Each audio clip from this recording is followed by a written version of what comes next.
नमस्कार दोस्तों, मैं शुभम गुप्ता आप सभी लोगों का अपने YouTube चैनल माँ महेश्वरी बीएससी कोचिंग क्लासेज में स्वागत करता हूँ।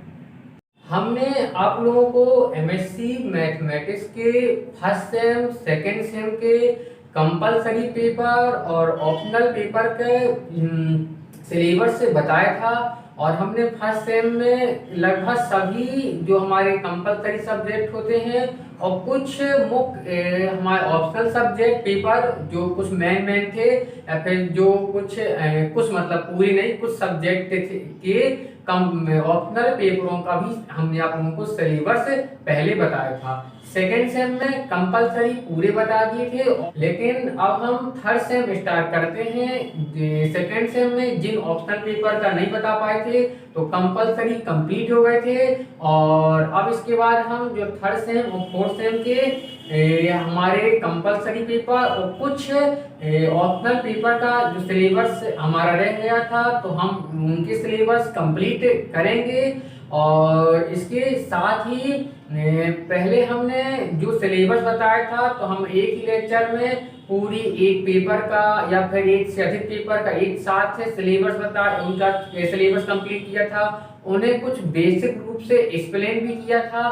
तो लेकिन ऐसे में लेक्चर थोड़ा बड़ा हो जाता था तो अब हम आगे यूनिट बाय यूनिट उनका सिलेबस बताएंगे ताकि हम उसके टॉपिक को कुछ बेसिक रूप से एक्सप्लेन भी कर सकें। किसी टॉपिक को पूरी तरह से या पूरा एक्सप्लेन नहीं किया जा सकता क्योंकि सिलेबस हम देखेंगे तो हमें एक यूनिट में जितने टॉपिक पढ़ने हैं 5, 6, 4 तो हम सारे टॉपिक जब देखेंगे कि हमें इतने टॉपिक पढ़ने हैं तो सारे टॉपिक को एक साथ एक्सप्लेन नहीं कर सकते, लेकिन उन टॉपिक को बेसिक रूप से एक्सप्लेन करेंगे ताकि हम ये जान पाए कि ये टॉपिक क्या होते हैं और हमें इनमें पढ़ना क्या है।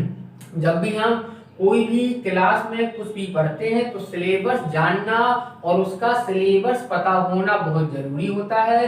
जब हम कई बार बिना सिलेबस के पढ़ना चालू कर देते हैं तो हमें ये नहीं पता होता कि हमें क्या क्या पढ़ना है और कितने टॉपिक पढ़ना है। जब हम सिलेबस देखते हैं तब पता चलता है हमें कि हमें किसी भी सब्जेक्ट किसी भी क्लास में किसी सब्जेक्ट में कौन कौन टॉपिक पढ़ना है, क्योंकि जो हमारे आगे की बड़ी क्लास होती है चाहे हमारी ग्रेजुएशन हो चाहे हमारी पोस्ट ग्रेजुएशन हो और जो टॉपिक होते हैं किसी सब्जेक्ट के अधिकांश वो टॉपिक हम 11th 12th में पढ़ के आ चुके होते हैं, बस वहाँ पे शुरुआत हुई होती है।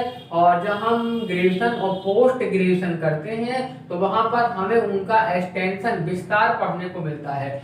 सिलेबस जानने में सबसे एक अच्छा फायदा ये मिलता है कि जब हम सिलेबस में देखते हैं तो हम ये जान पाते हैं कि इसके कौन कौन टॉपिक हम पहले वाली क्लासों में पढ़ कर आए हैं और हम उनके बारे में क्या जानते हैं, हमें अब उनमें नया या फिर क्या पढ़ना है और कौन से नए टॉपिक पढ़ने हैं। जब तक हमें ये ना पता होगा कि हमें कितना क्या पढ़ना है तो हम किस प्रकार एक निश्चित समय में उन टॉपिक को पढ़ पाएंगे और एक प्रकार से हम ये भी ना हमें पता चलेगा कि हमने जो पहले पढ़ा था उनसे मतलब उन टॉपिक का अब हमसे कितना बनता है और हम अब क्या जानते हैं उनके बारे में।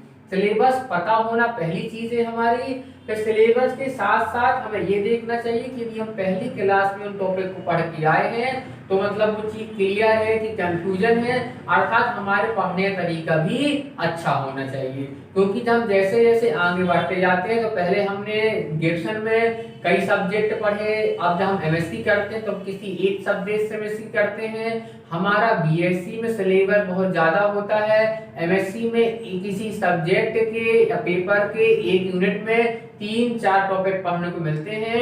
इसका मतलब यही होता है कि हम किसी एक सब्जेक्ट जब एमएससी कर रहे हैं तो हम उसके कुछ पेपरों को टॉपिक को बेसिक रूप से और जितना विस्तार में पढ़ना वहां तक कंप्लीट करते जाएं। क्योंकि जैसे हम आगे बढ़ते जाते हैं जिस सब्जेक्ट से सबसे आगे जब हम अपना मतलब सबसे जब हम आगे उसकी पीएचडी करते हैं या फिर बाद में, जब सबसे बाद में पीएचडी करते हैं जिस सब्जेक्ट से, तो पीएचडी मतलब हमने जिस सब्जेक्ट से या फिर जिस सब्जेक्ट की किसी ब्रांच से जो पीएचडी की है, तो उसका मतलब हमें उसका लगभग पूरा ज्ञान है।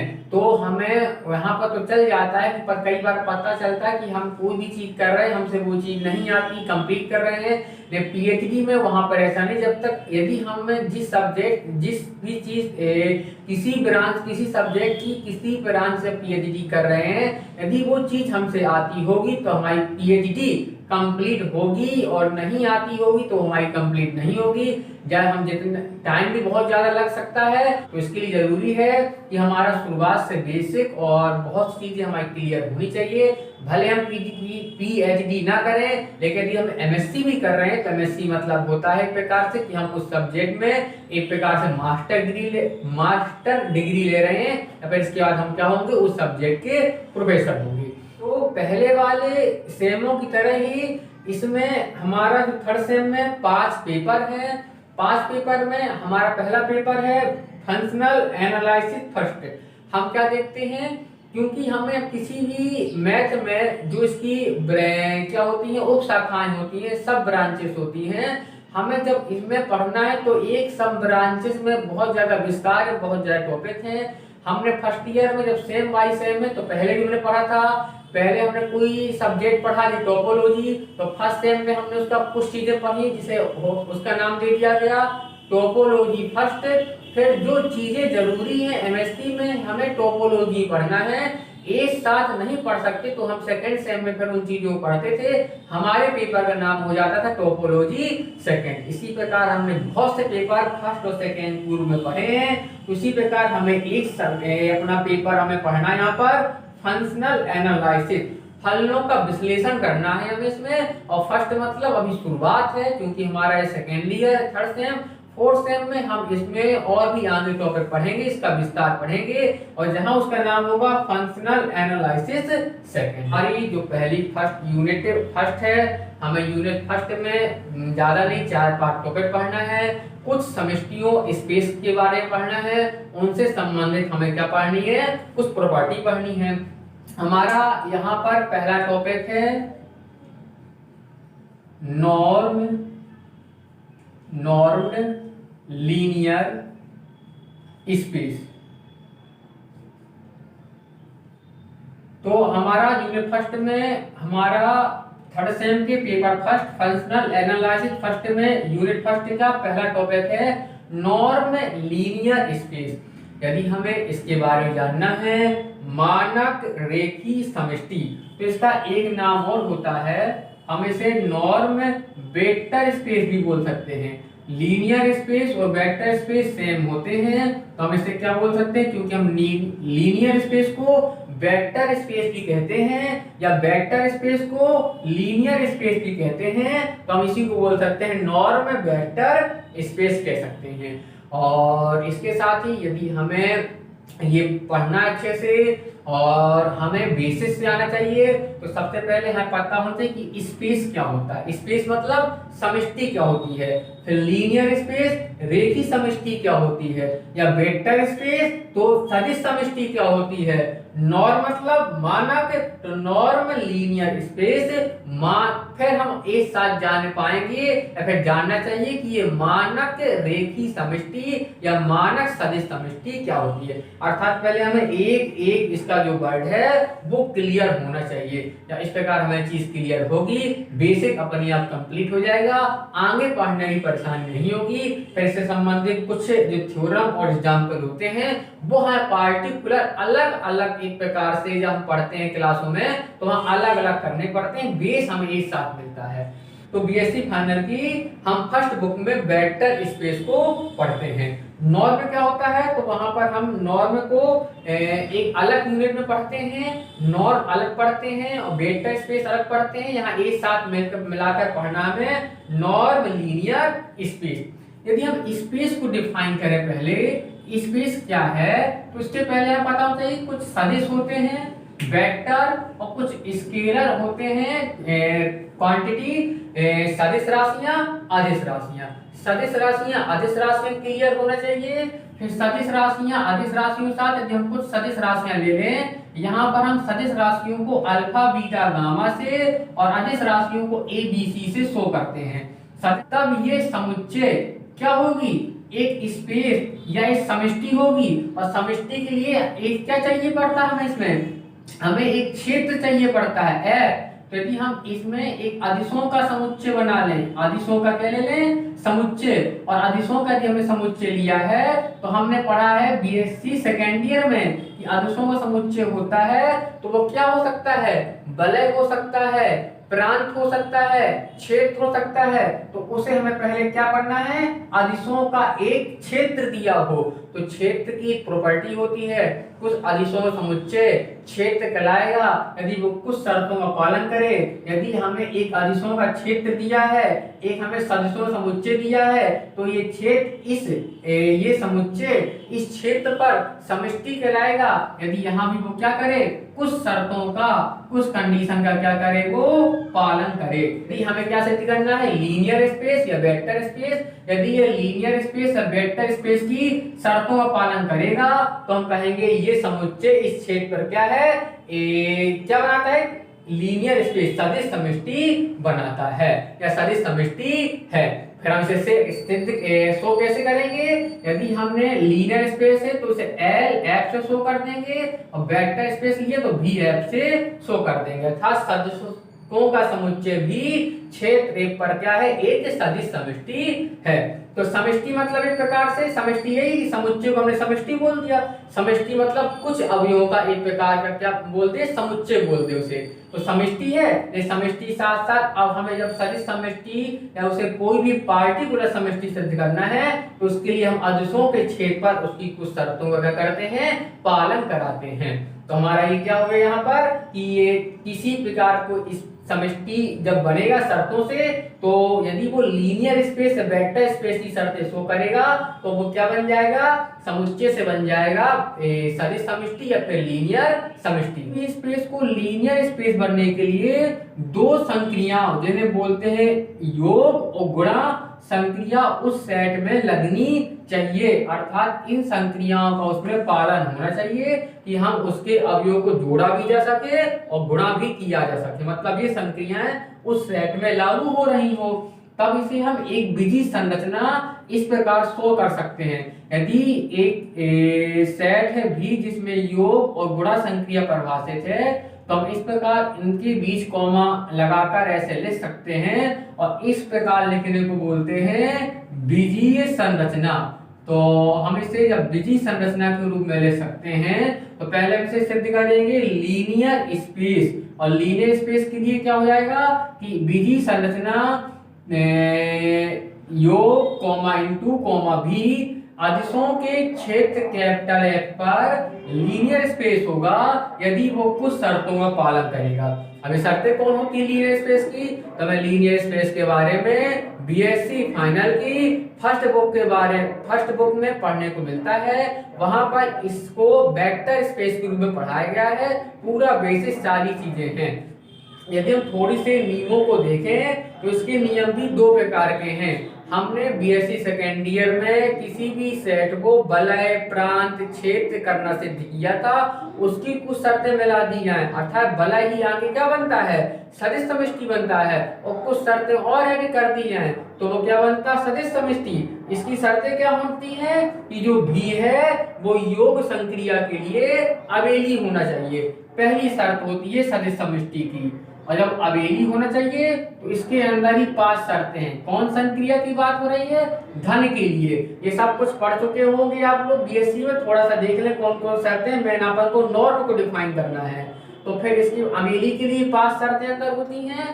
पहले इसमें नियम शो करना पड़ता है अवेली सिद्ध करने के लिए, संवरक नियम क्लोजर प्रॉपर्टी, फिर सहचर नियम एसोसिएट प्रॉपर्टी, तीसरी तत्सम नियम आइडेंटिटी प्रॉपर्टी, चौथी पेटलोम नियम इनवर्स प्रॉपर्टी, पांचवी क्रम विनिमय नियम कॉम्यूटेटिव प्रॉपर्टी। जब 5 शर्तों का पालन करे तो अवेली बन जाएगा।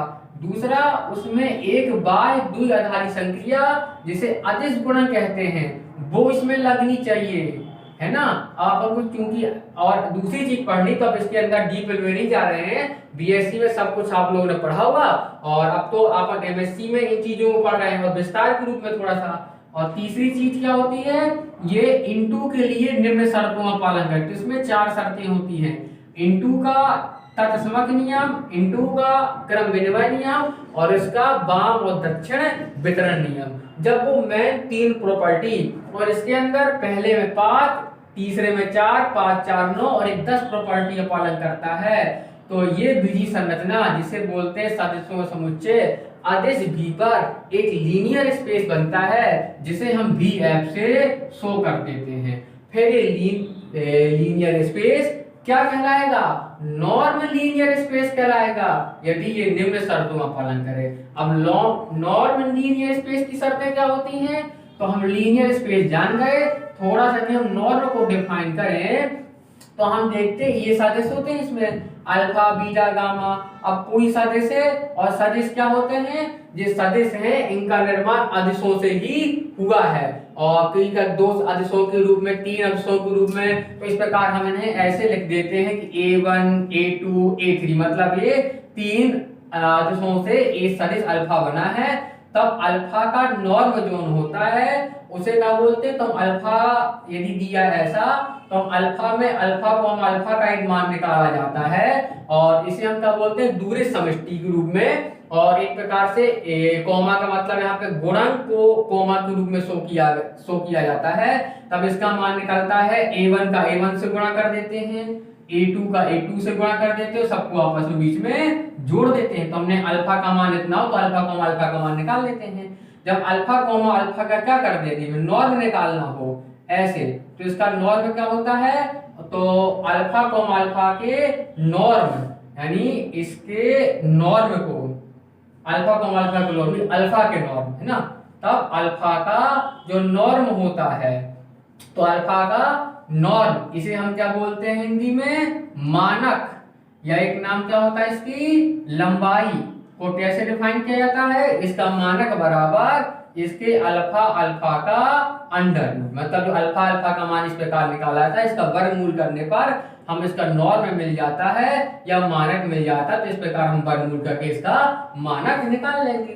तो पहले हमें सदिश का मानक पता होना चाहिए, हम किसी भी सदिश वेक्टर का मानक कैसे निकालते हैं। मानक होता क्या, इसकी जो क्या निकाली अभी दूरी, उसका वर्गमूल, और नॉर्म को ही हम क्या बोलते हैं, लंबाई बोल देते हैं। और जब ऐसा हम मानक निकाला जाता है तो मानक सदिश समष्टि के लिए क्या होता है कि कोई भी सदिश समष्टि है मानक सदिश समष्टि कहलाएगी यदि वो निम्न शर्तों का पालन करे।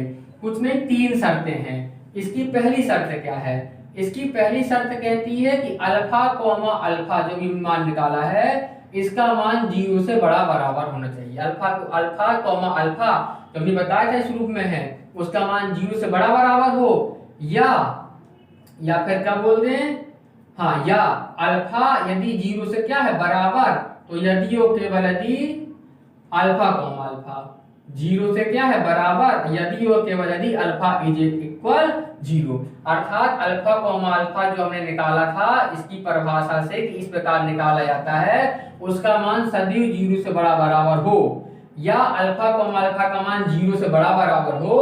तो 0 कब होगा, यदि और केवल यदि, इसे क्या बोलते हैं, अब दोनों लगा देते हैं, यदि और केवल यदि, है ना, इफ ओनली इफ और अल्फा बराबर 0, मतलब यदि अल्फा 0 है तभी इसका मान 0 के बराबर होगा, यदि अल्फा 0 नहीं है तो इसका मान सदैव अल्फा 0 से बड़ा बराबर होगा। यदि वो केवल यदि क्या कहता है, यदि ये चीज सत्य है तो ये भी सत्य होगी, यदि ये चीज सत्य है तो ये भी सत्य होगी, यदि ये चीज सत्य है तो ये सत्य होगी, मतलब दोनों एक दूसरे से क्या है, एक प्रकार से अनिवार्यता रिलेटेड है। यदि ये चीज सत्य है तो ये अनिवार्य सत्य होगी और ये सत्य है तो ये भी अनिवार्य सत्य होगी, मतलब ये चीज दोनों ओर ये पाया जाएगा। इसे हम दोनों ओर तीर चिन्ह लगा देते हैं, इसे बोलते हैं यदि और केवल यदि बोलते हैं। अब अभी उसके सवाल लगाते हैं, तो सवाल में अल्फा कोमा अल्फा की अभी हमने बताई थी, इस प्रकार इसे परिभाषित किया जाता है दूरी के रूप में, और कोमा को गुणा के रूप में बताते हैं। अब इसके विभिन्न सवाल में इसकी परिभाषा बदल दी जाती है और सवाल में कह दिया जाता है यदि अल्फा अल्फा का मान इतना हो, मतलब इसका जिस हमने मान बताया इसका मान होता है। सवाल में इसकी अपनी अपनी परिभाषा के आधार बता दिया जाता है कि यदि अल्फा अल्फा को इस प्रकार डिफाइन किया गया हो गुणे के रूप में, योग के रूप में, तो सिद्ध करो ये मानस सदिश समष्टि है। तब हमें जो इसकी शर्त दी होगी हम सिद्ध करेंगे जो इसकी शर्त है उसका मान क्या है, 0 से बड़ा बराबर है।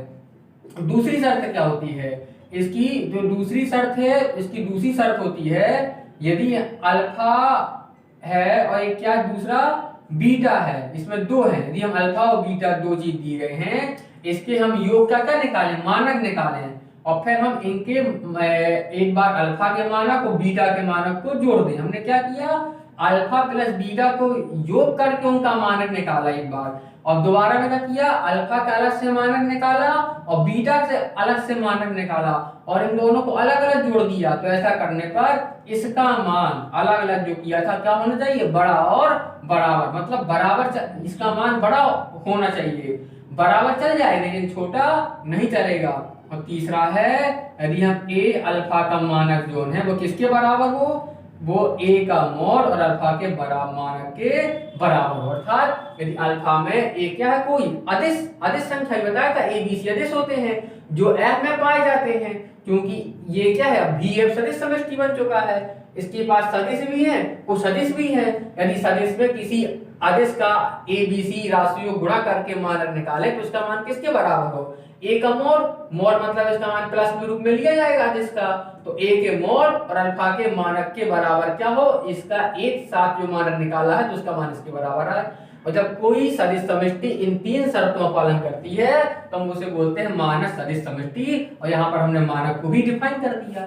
फिर हमारा ये पहला टॉपिक है यूनिट फर्स्ट का।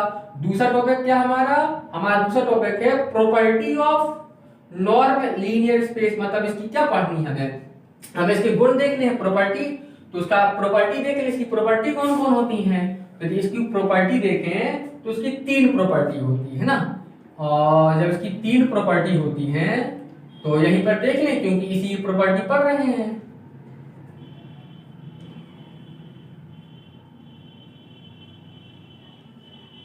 पहली प्रॉपर्टी क्या होती है, पहली प्रॉपर्टी कहती है कि complete norm linear space is बनाक स्पेस, है ना।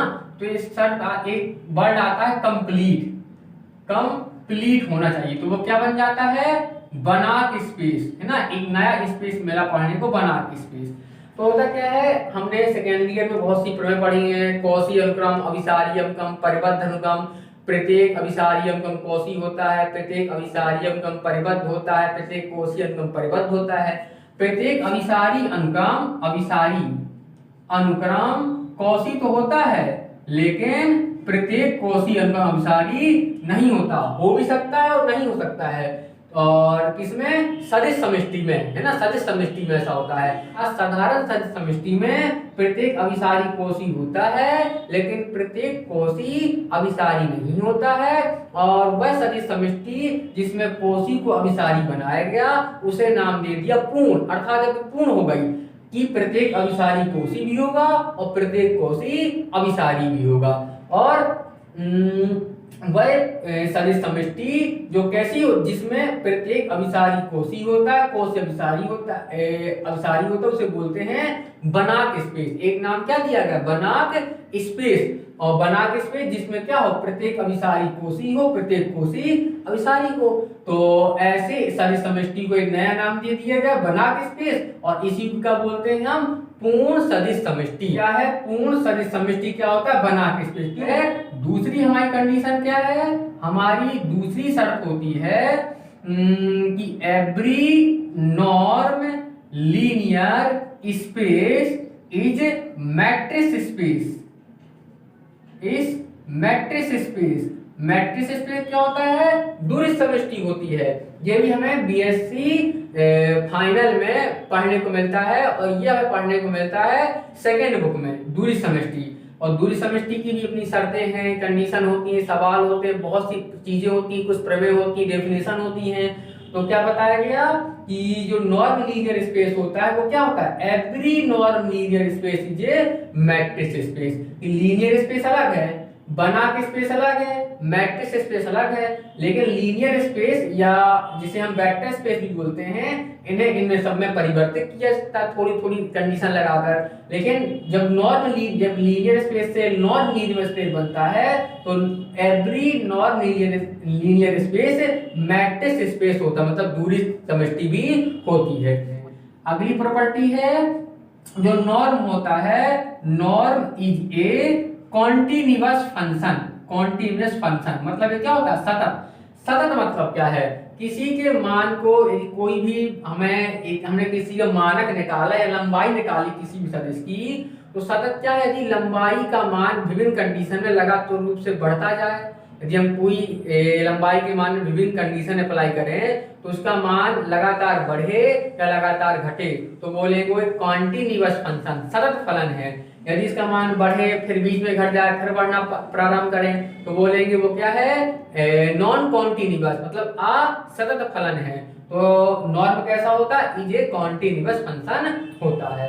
या क्या हुए, तीन शर्तें। तीन शर्तों के अलावा भी इसकी कुछ शर्तें होती हैं, जैसे इस प्रकार हमने ये शर्तें लिखी। इसी प्रकार यदि हम दो सदिश ले लें और उनके गुणनफल का क्या निकालें, यदि हम उनके गुणनफल का मानक निकालें फिर हम उनके अलग अलग सदस्यों के मानक निकाल के उनका गुणा कर दें तो अलग अलग रूप में निकाले गए मानक का गुणनफल एक साथ निकाले गए गुणनफल के मानक से बड़ा बराबर होता है। चौथी प्रॉपर्टी। पांचवी प्रॉपर्टी क्या है, यदि हम इस प्रकार इनके माइनस कर दें और फिर मानक निकालें तो इनका जो माइनस का मानक होता है इनके अलग अलग मानक के माइनस से बड़ा होता है। मतलब योग में कौन बड़ा होता था, लेफ्ट। इसका जब योग करते थे तो योग में कौन बड़ा होता था, राइट वाला। मतलब अलग अलग वाला योग में बड़ा होता है और माइनस में कौन होता है, साथ में। मतलब एक साथ जब मानक निकाला जाता है वो अलग अलग मानक के घटाने से बड़ा होता है। हमें इस प्रकार थोड़ा ध्यान देना होगा। और जब हम इनका गुणा करते हैं तो गुणा में कौन बड़ा होता है, यदि एक साथ पहले इनका गुणा कर दे फिर मानक निकाले तो इसका मान इनके अलग अलग मानक के गुणनफल से छोटा होता है। कुछ नहीं, यहाँ पर पहले गुणनफल करना है फिर मानक निकालना है, यहाँ पे पहले मानक निकालना है फिर इन दोनों गुणनफल करना है। और एक और है, यदि इसका मान बड़ा है तो इसमें एक कंडीशन ये अप्लाई की गई कि इसका मान बड़ा आ रहा था, योग में वाला आ रहा था। यदि हम इसका मानक निकालकर इसका क्या निकालें, मानक, और मानक निकालने पर इसका फिर क्या निकाल लें, बाद नोट निकाल लें। अर्थात हमने क्या किया, हमने जब इसका मानक निकाला तो यहाँ पर मानक का मोड निकाल लें तो क्या इसका मान परिवर्तित होता है या फिर क्या इस कंडीशन पे ये बड़ा आता है, तो नहीं। यदि हम इसके मानक का ही मोड कर दें तो भी ये वाला मान बड़ा होता है। दूसरा हमारा टॉपिक है नॉर्म लीनियर स्पेस की प्रॉपर्टी। इसमें 6 प्रॉपर्टी है, 3 प्रूव करना है, 3 हमारे इस प्रकार की है जो ऑब्जेक्टिव पूछे सकती हैं। और इन प्रॉपर्टी को मतलब हमें सवाल के रूप में या सवाल के रूप में या कंडीशन के रूप में हमसे प्रूव कराई जा सकती है। इसके बाद अलावा हमारा जो दूसरा टॉपिक है वो हमारा बनाक स्पेस। बनाक स्पेस के बारे में हमें कुछ बताने की आवश्यकता नहीं है, अभी हमारा आ गया बनाक स्पेस क्या होता है। तो हमारा जो दूसरा टॉपिक, दूसरा क्वेश्चन बनेगा बनाक स्पेस का। तो क्या होता है बनाक स्पेस, तो नॉर्मल स्क्वायर हम क्या जानते हैं, साधारण दूरी समष्टि में प्रत्येक अभिसारी अंकन कोसी होता है। लेकिन कोसी अभिसारी हो भी सकता है और नहीं हो सकता है, लेकिन कुछ कंडीशन के अंतर्गत प्रत्येक कोसी अनुक्रम अभिसारी होता है या वो हो जाता है।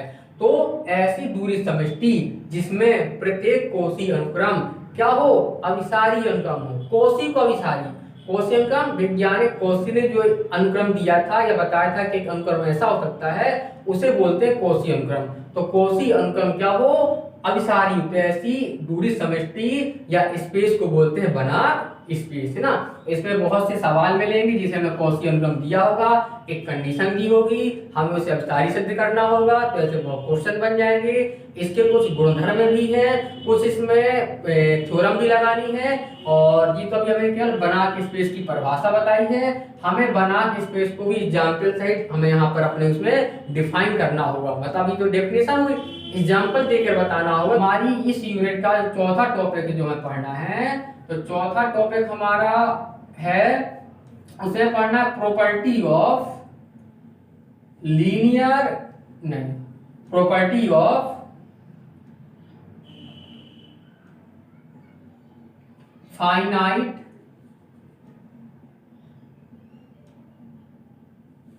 Dimensional space. Finite dimensional space. Finite dimensional space क्या होता है?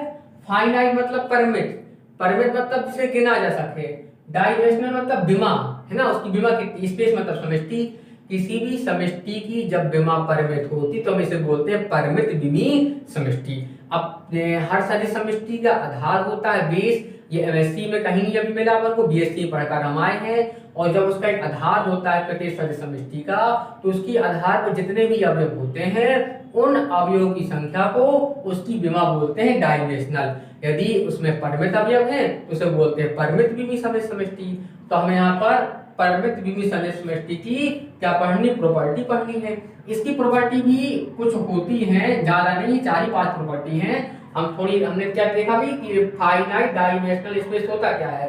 इसकी पहली प्रॉपर्टी है कि finite dimensional space, finite dimensional space is complete. Complete मतलब क्या होता है? पूर्ण होता है। मतलब ये स्पेस लगा है, स्पेस मतलब समष्टि हो गई, तो ये समष्टि क्या होती है? कंप्लीट होती। मतलब इसमें अभिसारी तो कोशी सब में पाया जाता है, इसमें प्रत्येक कोशी अनुक्रम अभिसारी भी होगा। दूसरा क्या है? इन फाइनाइट डायमेंशनल स्पेस में क्या होता है? लीनियर ट्रांसफॉर्मेशन, लीनियर ट्रांसफॉर्मेशन जिसे हम क्या बोलते हैं? रेखीय रूपांतरण। इज बाउंडेड, बाउंडेड मतलब क्या होता है? वो परिबद्ध होता है ना। तो लीनियर ट्रांसफॉर्मेशन हम जानते हैं एक सदिश समष्टि को दूसरी सदिश समष्टि में बदला जा सकता है, और जो इसे बदलता है, रूपांतरित करता है, उसे हम क्या बोल देते हैं? उसे हम बोलते हैं, हम उसे उस जो ऐसा प्रतिचित्रण जो एक को दूसरे परिवर्तित कर दे, हम उसे क्या बोलते हैं? ट्रांसफॉर्मेशन बोल देते हैं, रूपांतरण बोल देते हैं। और रेखीय रूपांतरण, यदि ऐसा रूपांतरण जिसे हम एफ और टी से शो करते हैं, प्रतिचित्रण को स्मॉल एफ से और रूपांतरण को टी से शो कर देते हैं, जब रेखिक की शर्तें होती दो ठो, उन यदि वो रेखिक की शर्तें पालन कर देता है तो रूपांतरण से क्या बन जाता है? रेखिक रूपांतरण बन जाता है। तो प्रत्येक रेखिक रूपांतरण क्या होता है? बाउंडेड, बाउंडेड मतलब परिबद्ध। परिबद्ध कब होगा? जब उससे एक छोटा अवयव पाया जाए, अर्थात वो निम्न परिबद्ध हो और ऊपरी परिबद्ध हो। ये सारी चीजें हम बीएससी में पढ़ते हैं, इसलिए हमारा थोड़ा बेस अच्छा होना चाहिए यहाँ पर, है ना। ये सारी चीजें हमें आनी चाहिए। तो तीसरी चीज क्या है? इन फाइनाइट डायमेंशनल स्पेस में any two norm is equivalent. क्या होते हैं? इक्विवेलेंट, है ना, मतलब समान होते हैं। एनी टू नॉर्म इज मतलब दो नॉर्म कैसे होते? आपस में समान होते हैं। और लास्ट हमारी प्रॉपर्टी है इन फाइनाइट डायमेंशनल स्पेस में क्या होता है? एक यदि बाउंडेड, है ना, परिबद्ध में, बाउंडेड, परिबद्ध एंड संबद्ध, संबद्ध मतलब क्लोज, ये संबद्ध होता है, विबद्ध होता है, क्लोज और ओपन। तो बाउंडेड एंड क्लोज सेट समुच्चय, ये क्या होता है? संहत होता है, कंपैक्ट होता है ना। और संहत मतलब, संहत क्या है? तो ये बीएससी फाइनल की सेकंड बुक में पढ़ने को मिलता है। संहत क्या होता है और संबद्ध क्या होता है, और वहां पर और ही बहुत चीजें पढ़ते हैं। ये 4 प्रॉपर्टी हुआ किसकी? फाइनाइट डायमेंशनल स्पेस की। ये कंप्लीट होता है, इसमें लीनियर ट्रांसफॉर्मेशन परिबद्ध होता है, इसमें कोई दो मानक बराबर होते हैं, कोई भी दो मानक बराबर होते हैं, इसमें परिबद्ध और संबद्ध समुच्चय कैसा होता है? संहत होता है। तो ये हमें फर्स्ट यूनिट में 4 टॉपिक पढ़ने हैं। हमने क्योंकि पूरा सिलेबस बताया है इसलिए हमने थोड़ा इन्हें बेसिक रूप से डिफाइन किया है।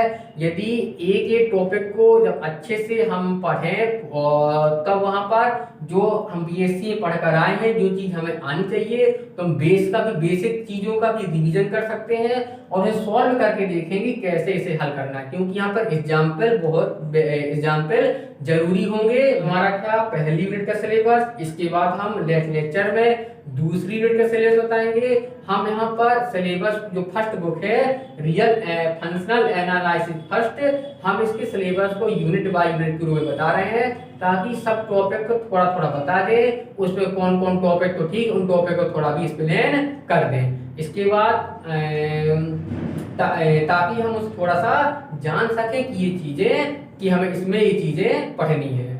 और इसके साथ ही इस आज के लेक्चर में बस इतना ही। इसके बाद मिलते हैं आप लोगों से नेक्स्ट लेक्चर में। तब तक की नमस्ते, जय हिंद।